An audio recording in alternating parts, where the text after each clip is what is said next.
The CBS Radio Mystery Theater presents...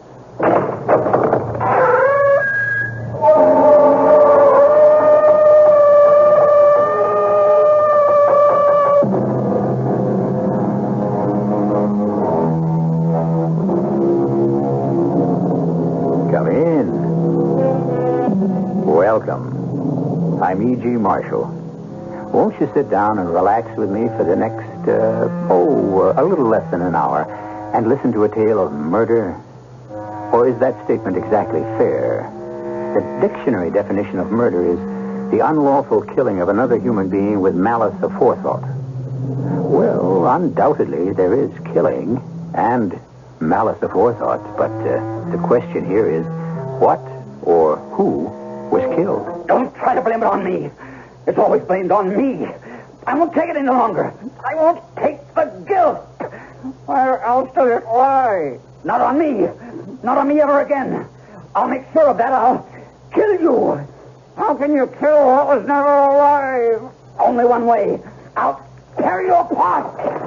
Yes, without you I have no life. What you have left without me? I no longer care. Tear you apart. Limb from limb, socket by socket. Freddie, in heaven's name, what are you doing? I'm destroying what is destroying me. But there is no act without the two of you. There is no me, as long as he exists. You know that better than anyone, Sarah. It's done. Forever. Maybe now I can live. Maybe it's worth murder to achieve some kind of freedom.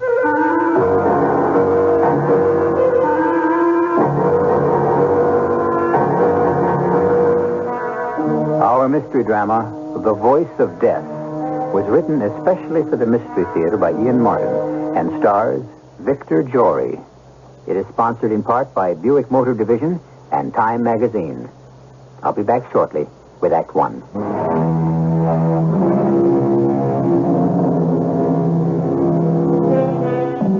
Ventriloquism, one of man's most ancient arts.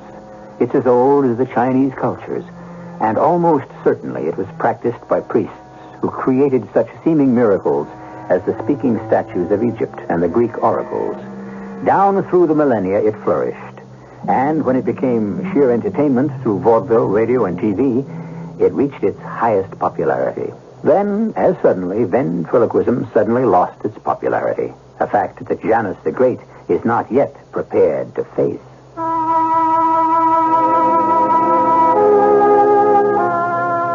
Who was I?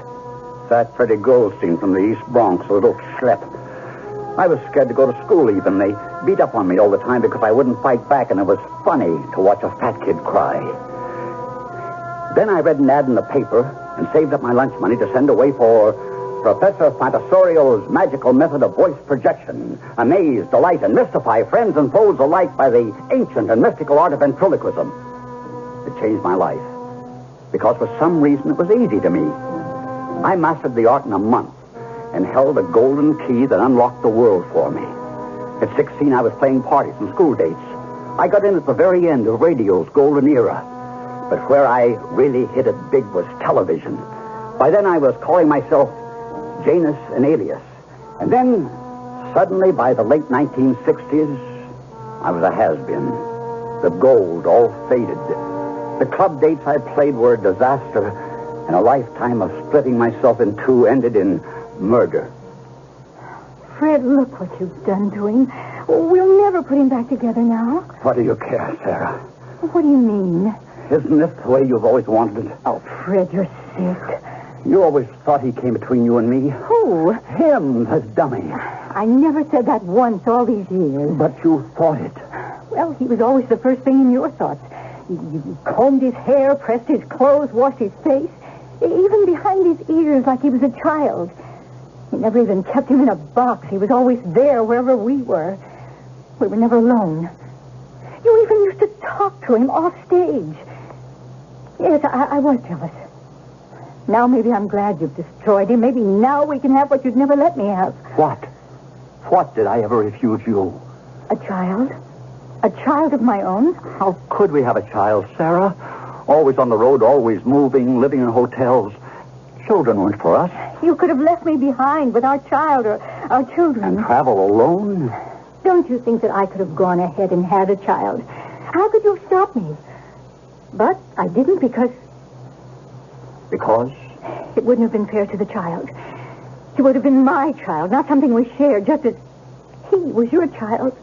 Oh, Freddie, what's wrong with you? How could you have done that to him? It doesn't matter. He's gone. Well, let's see if we can't put him together again. No! Leave him alone. Don't touch him. Fred! He's dead. Smashed. He couldn't be repaired, and he's not going to be repaired because there's nothing to repair him for. Darling, what is it? Don't you see? I'm as dead as he is. You got fired again. I'm through, Sarah. It's all over. There's no Janus the Great. No, that isn't true, darling. You're tired. You've been overworking. A good night's rest. What am I going to do? We have no money. I have no other talents. I'm back once again to where I began, Fat Freddy from the East Bronx. When I killed Avius, I might as well have killed myself. I had no rest that night. What a night it was. After Sarah, worrying herself frantic about me, finally got to sleep, the things began happening. The first pain when it came was so intense and piercing that in spite of myself, it... my God! I bit my lip till the blood came, trying to stifle my cry so that I shouldn't bother Sarah. But my arm felt as though some giant had broken it across his knees. And then the second one came. A blow that compressed my brain and sent it spinning. Dear God, what's happening to me? Fred? What is it? Darling, are you all right? Oh, it's 5 a.m. You're still awake. Sarah, a dream. What a dream. I felt like I was broken on the rack. I'll get you some aspirin. You're coming down with something, mark my words. I'm coming down with something, all right. Tomorrow, first thing, I'll take care of that. Take care of what? What I did to my poor little dummy. Tomorrow, I'll go to the professor and see if he can put Alias together again. If that's what you want. Never mind if it's what I want or not. It's what must be done. So now you've made up your mind. Maybe you could sleep a little. What I am. Too late to change about the dummy and me. But one thing it isn't too late for is a child. If you... Oh, well, what could I do with a child? I already have one in my arms. Sleep a little, darling, sleep. And maybe we could find a new tomorrow. I could sleep now. The pains were all still there, but dulled and able to be forgotten. I nestled close to Sarah, and she held me close. And suddenly it came. The blessed curtain of sleep, and the wonderful feeling that all the decisions had been made and the future smoothed away. You did this to my creation. Professor, I paid you for him. For the intricate balance of wire and joints that gave him reality. And more than that, the control of the eyes, the mouth, the tongue between the teeth, a model of the human figure, a scarce step below actuality. He's been destroyed beyond belief. It's vandalism. It cannot be repaired. You must forgive me, Professor Manzini, but my art is a lost art, and yours may be too. What? What do you say? We live in a world where miracle, illusion, magic are forgotten. Words and symbols mean little more than what they state. We live in a world where nothing that is said, no words, no statement means anything at all. Yes, you are right about our profession.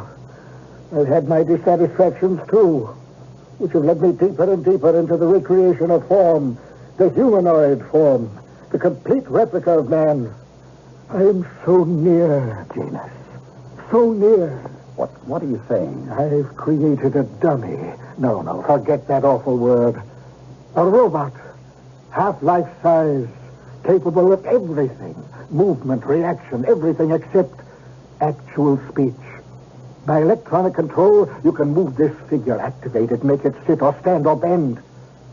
But to make it speak, That is beyond me. Only a master of ventriloquism can effect that.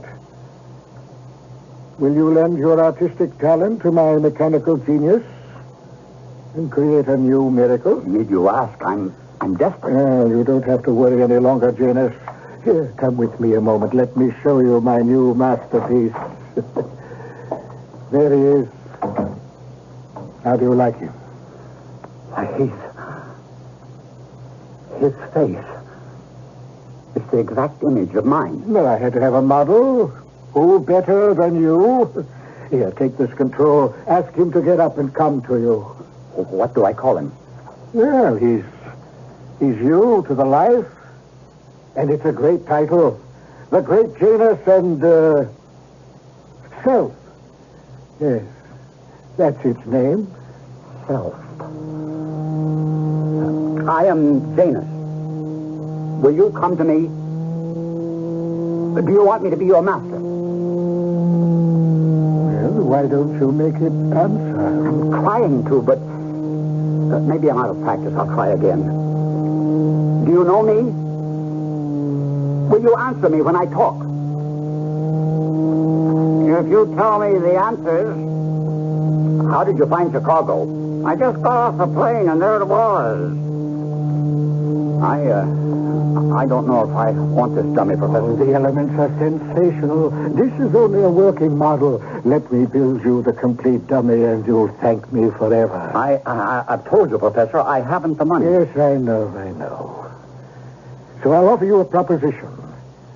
I'll build you a humanoid that will walk, move, bend, jump, do anything you ask it to. That's my contribution. All you must provide is the voice. That is beyond me. We'll go into a simple partnership, 50-50, on all our earnings. Will you accept that? I don't have to put up any money to own a humanoid that moves and acts like any other person? You will pay. Now leave. I must get to work. I will finish Self. Arrivederci, Janus. Arrivederci. How will I know? I will call you the moment he is finished. I don't know how to thank you, Professor Manzini. Oh, yes, my sometimes friend. No need to thank me. Nor will you want to when I'm finished with you. Murderer, assassin, to have killed one of my children. For that you will pay. I could have struck you dead today for what you did to one of mine.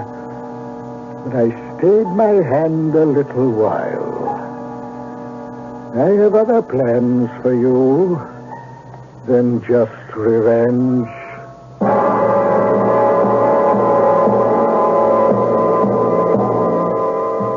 So, the professor's apparent kindness is only a mask to hide his revenge for the destruction of one of his creations. But how does he expect to accomplish that? And what other plans does he have in mind? I'll return shortly with Act 2.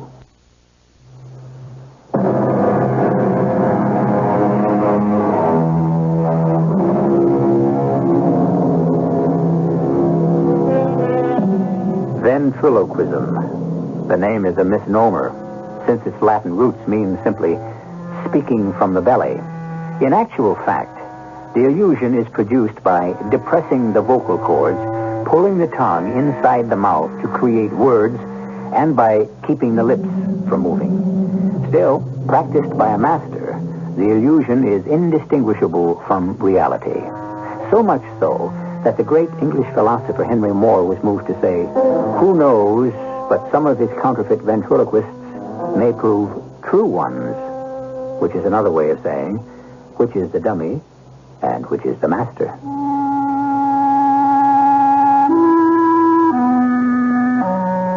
When I got home to Sarah with the news about the new act and how I was sure it would put me back in the headlines again, she was less enthusiastic than I'd hoped. Oh, I knew she was pleased for me, but behind the pleasure and the love in her eyes, I could sense a darkness, a foreboding that she couldn't hide. I'm so glad, Fred. You know what a fierce old warrior the professor is. I thought he'd never forgive you for what you'd done to his masterpiece. So did I. But I think this new thing he's building is what saved me. Well, what do you mean? Well, he's an exact replica of me, like a twin brother. Just as long as you'll be happy. You're not? Oh, I don't know, Fred. This one is so big, so different. The other little fellow was like a child. Don't, Sarah. I wouldn't care if you drove a bus or sold shoes or collected trash. At least I'd have you to myself. You've always had me, Sarah. There's never been anyone else. Oh, women I never had to worry about. No matter how they gathered about you. You're a very handsome man, Fred. I have to be. Look at what I married, the most beautiful woman in the world. An old lady like me. Since I first saw you, there was nobody but you for me. Now you regret it? Oh, never. It's just that I'm so completely yours, all of me. I wish only sometimes I could have you to myself the same way. But you do.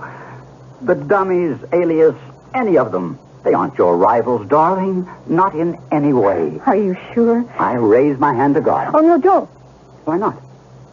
Because you're only lying to him and to yourself. Oh, don't you see, Fred, they're all your children. The children I never had, the children I can't share. Why have you stuck with me all these years? Because I love you. The part of you I've had. But I wish how I wish I could have had all of you. Sarah, listen. It's going to take the professor a couple of months to finish the work on Self. Cy Kaplan can take care of all the bookings. I've already talked to him, and he's sure we got a smash going. I got all the material I need, and Joe and Irving can be running me up some topical stuff. They'll do it on spec for me. So why don't you and me just run away? Run away? You pick the spot. Just so we have enough cash or can borrow enough to make it. Bermuda, the Bahamas, Mexico. Oh, Fred, I can be packed tonight. We had nearly 2 months on an island in the Caribbean where the beach from our cabin stretched as far as you could look from left to right. The long walks, the swims, the fish diet, and the simple local foods trimmed me down and took 5 years off my looks. Most of all, the peace. And a strange transformation that was happening inside my own mind. From the beginning, I'd always known what Sarah meant by my split personality. From the moment we landed on the island, I had set myself to persuade her that it no longer existed. And in the process, I found that I no longer had to persuade myself. It was gone. I called the professor only once during our long vacation. Hello? Professor, it's Fred Goldstein. Janus. Si, come sta, amici? Wonderful. Self is not yet finished. Good. Good? I mean, only that I'm enjoying the only vacation I've ever had in my life, so... I advise you to enjoy it to the full.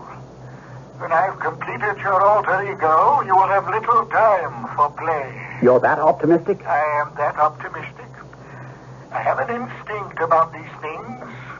I think you will find yourself when you see yourself. I'll send you a message soon when I'm ready. You'll come straight back? Sure, Professor, sure. Under the circumstances, I'm at your command. Till I hear from you. Ciao.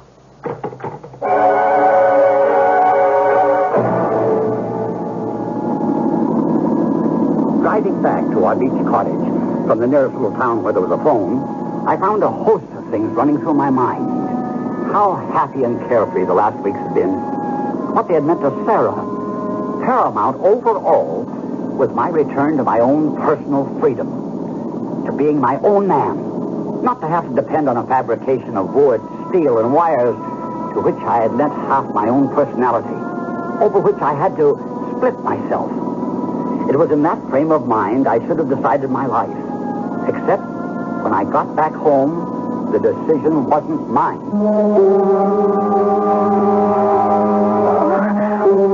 Oh, what is it, Sarah? Oh, I don't know. I'm afraid to hope, but I hurt so you've got to get me to the hospital. What is it, Liebchen? Well, I think I'm making a better image for you than Professor Manzini with all his skills could ever make. I think I'm pregnant with our child, Fred. Oh, don't let anything happen to him. It was a wild trip to the local airstrip, a chartered plane and on into Nassau. Sarah had to spend 2 weeks in bed there resting before we were allowed to return home. We wouldn't have left then if it hadn't been for a flurry of phone calls. The professor had finished.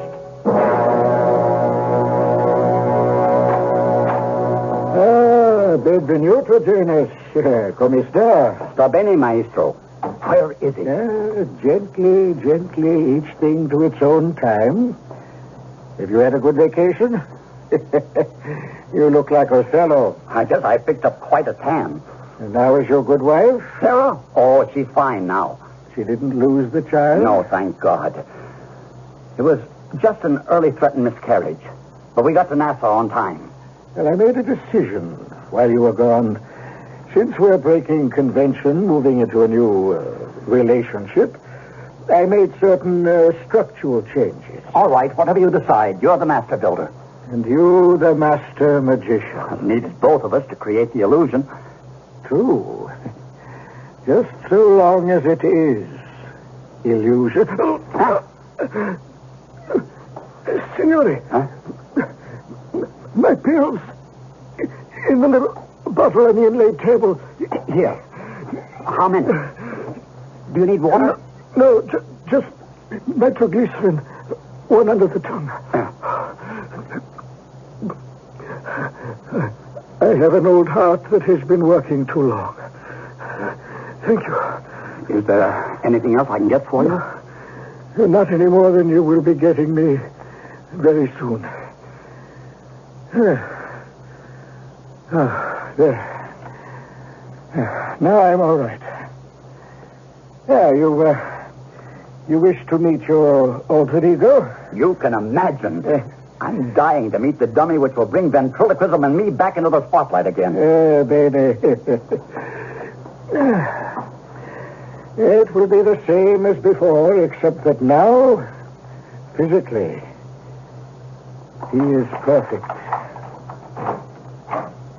You will move, walk, perform any physical function except talk. That is where you are the creative one. There is... He's absolute perfection. How could you tell him from a human being? He cannot speak. Only you can teach him that. Teach him? Well, provide him with a voice and language. Should we dress him first? Oh, by all means, let us dress him. And then find out what we have. Or as the Bible would have said, what has been wrought. Together, we dressed the flexible but unresponsive body. A body so like mine, except so much younger and more perfect. And all the while we worked this curious feeling whenever I glanced up to find myself looking at me, or me looking at self. Finally, the moment was there to animate him. So, this very small remote control you hold in your hand can make him do everything but speak. Let me show you how the control works. Self, would you make us both a drink? Scotch on the rocks for me, a vermouth cassis for Mr. Janus. Fantastic. Oh, I showed you before. But that was a robot. This is a replica of a human being. Who could tell the difference? No one. Except us.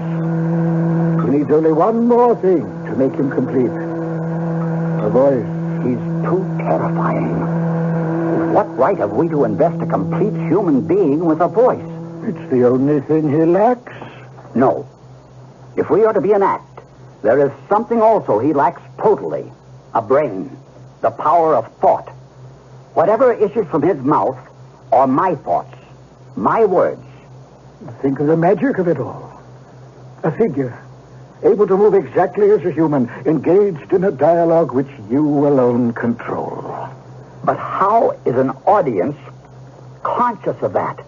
How do they know that there is any magic happening before them? Because at the end of the act, or before, however you build it, you turn this figure around. So, and you open this door in his back, like that, and he is revealed as a robot. A mass of gears, cams, springs, the antitheses of a human, a piece of machinery constructed of moving parts. Something nags at me and tells me there's a flaw in this. Oh, you have a mountain of debts. How else do you repay them? Well, I suppose I'm just a sentimental fool, but somehow you make me sound like Faust. You're right. This is the only way I can dig myself out of debt and start a future for my child. You have an act, Professor. Janus and Self. I'll start to work it up immediately, and I hope it'll catch on. I know it will. I have a feeling it will, but is it the success I want? I wish I could be sure of that.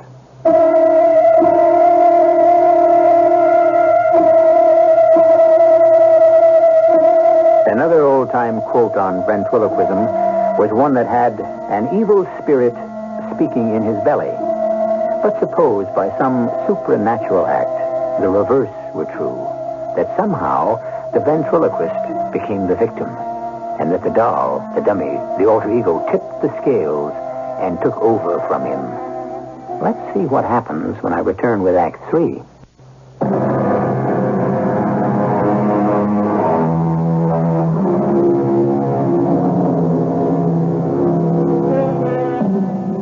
Janus and Self were an instant hit. For 2 months, the act was shaped and polished and then brought into New York, where it opened to raves. Show after show was designed and built around them. International offers poured in. A countrywide tour was planned. Only 2 risks in the loot. The first had to do with Professor Manzini.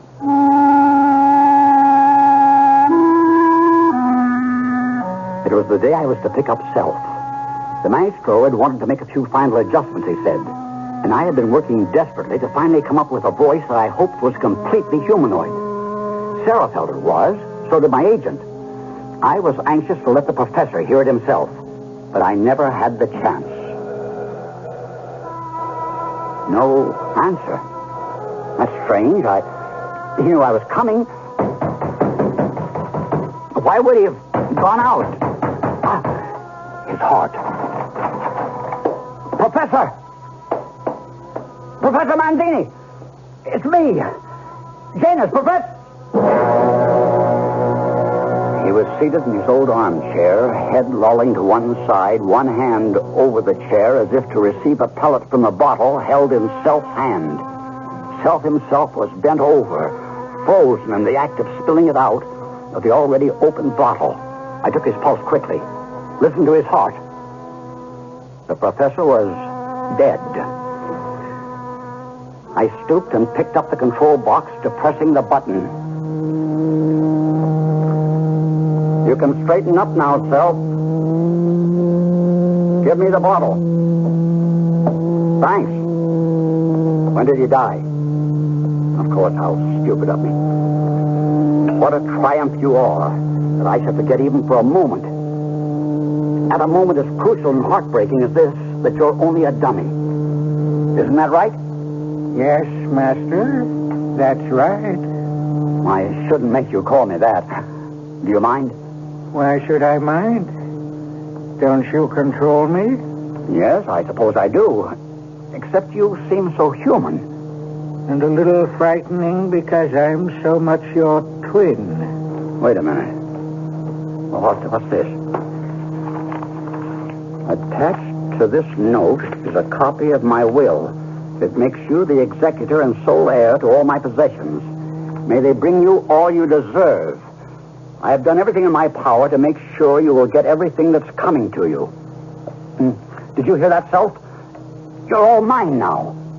I am all yours.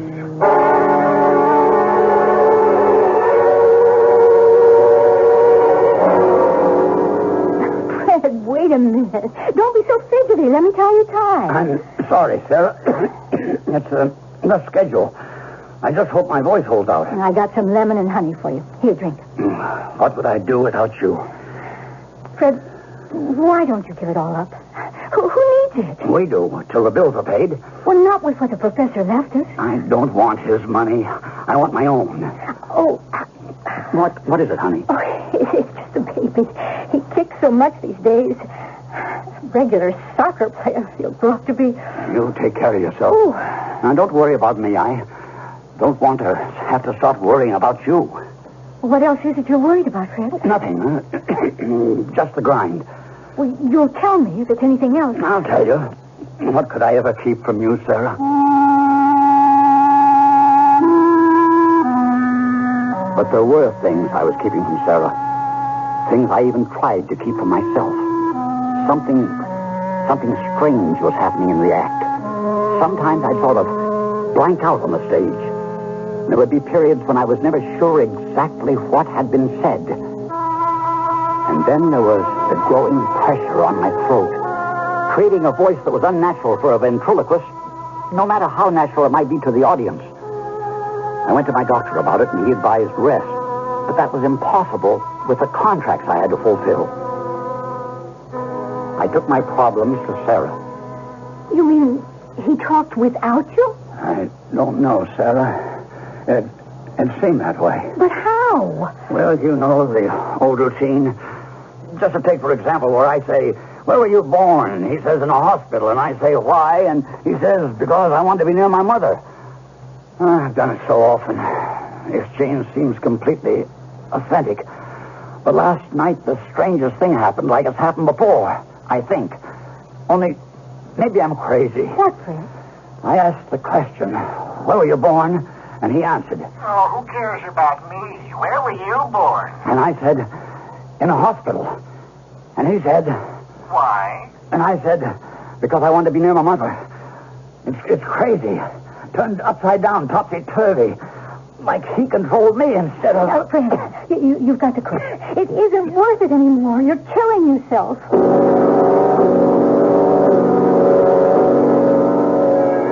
Why didn't I listen to her? But there was the child to think of and the usual obsession, money.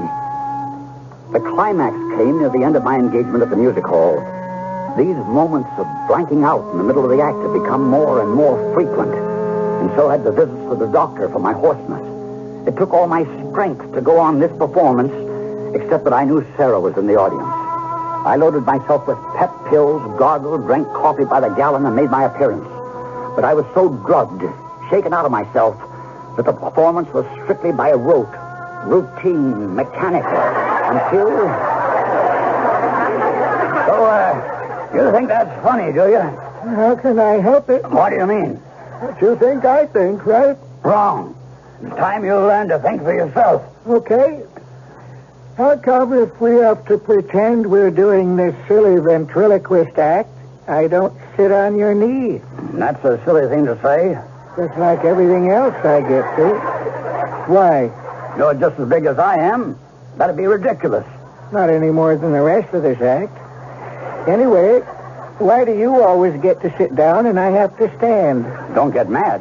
Oh, I'm not the one who's crazy. You have to be if I sound that way. All right. If you want to sit down on my lap, come on. Thank you, Daddy. Isn't this just like old times? Let's do Sunny Boy. When there are gray skies, What can they all be, Daddy? let them all be gray skies. What'll I do with them? You'll make them blue. What's my name? Sunny boy. What about your friend? From the moment friends Fred had left the affect me, prepared act, What do you let I had a horrible Let them foreboding that all something protect terrible me. was wrong. you still have? And for a long while I I'll sat frozen still to have my you. feet. What's my How could I stop Sunny it? boy. The audience wasn't far behind me, realizing something had gone terribly How wrong. about me? And that awful thing that happens only in actors' dreams was taking place right up there on the stage. Right where? My husband, making a fool of himself and seemingly powerless to stop it. God I bless sat there to the bitter end. And now for the final unbelievable moment.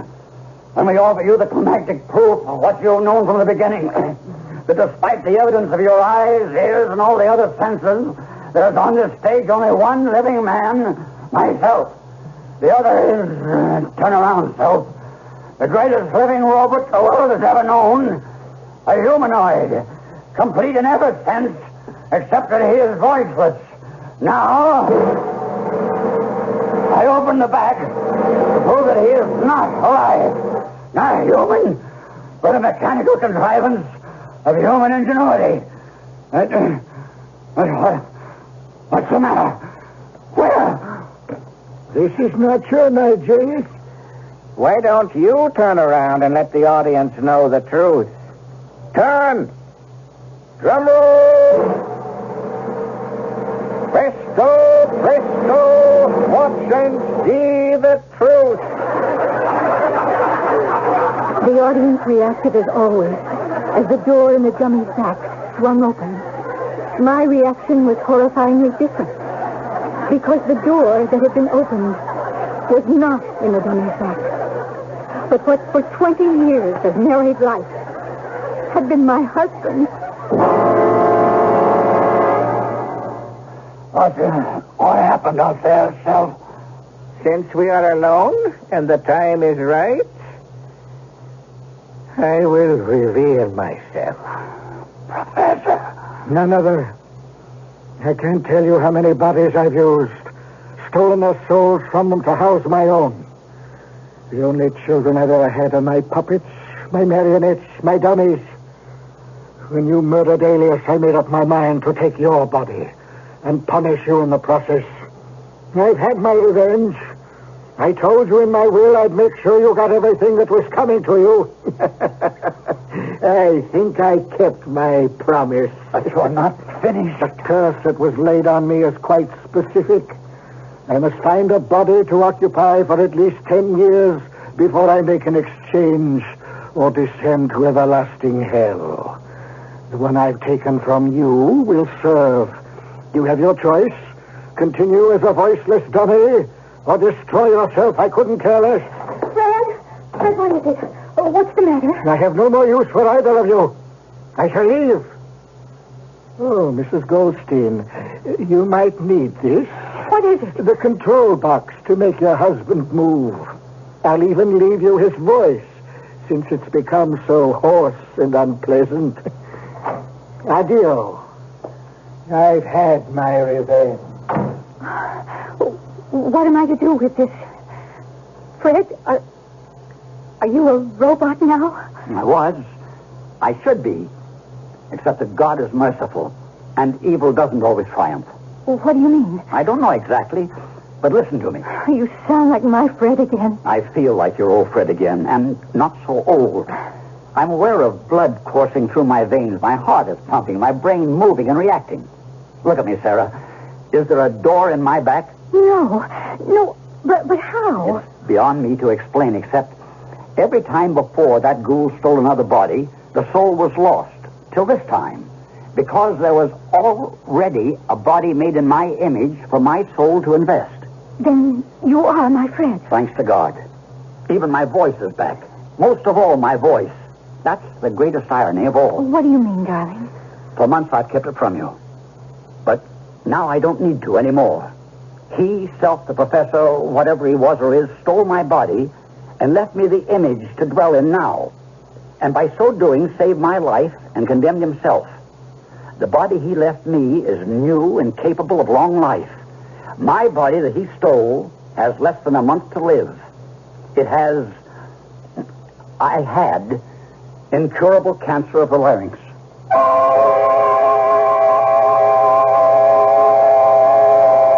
The collapse of a star and his disappearance from the stage was a 3-day wonder in the press. But the public is fickle. Within weeks, the great Janus was out of mind. Fred's in real estate now, happy to forget Janus the Great. And Sarah has provided a new member for the act, a lusty young son whose voice has all the range of his father's, at least in decibels, if not in trickery. I'll be back shortly.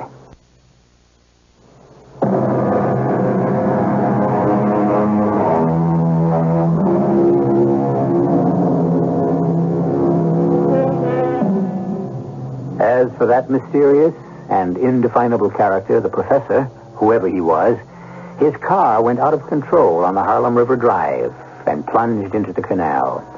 Since he could not swim, whether or not his life might have been saved will never be answered. Since by that time his larynx was so deeply infected by the growth that strangled it, he had no voice to cry for help. Our cast included Victor Jory, Amzie Strickland, and Brett Morrison. The entire production was under the direction of Himan Brown. And now, a preview of our next tale. Look here. More doubloons. Wonder how many he's got. Just a few, he says. Old Silas Baxter's supposed to have had thousands of them. But even if that old room's full of them, I wouldn't go near it with an army. You gotten over your scare? No, and I never will. That was the awfulest thing I ever saw, that poor heifer being pulled under the water by some thing. Now, what did it look like? What I saw of it was a kind of red color, round and fat, and it had horns kind of sticking out in front like feelers. There ain't no such thing, Johnny. Back up on that, Billy Lee. I saw the thing. You say the new owner's showing up tomorrow? Well, expect so. Then let me tell you, stay away from the lake and keep them away from it, too. Radio Mystery Theater was sponsored in part by Time Magazine and Buick Motor Division. This is E.G. Marshall inviting you to return to our Mystery Theater for another adventure in the macabre. Until next time, pleasant dreams.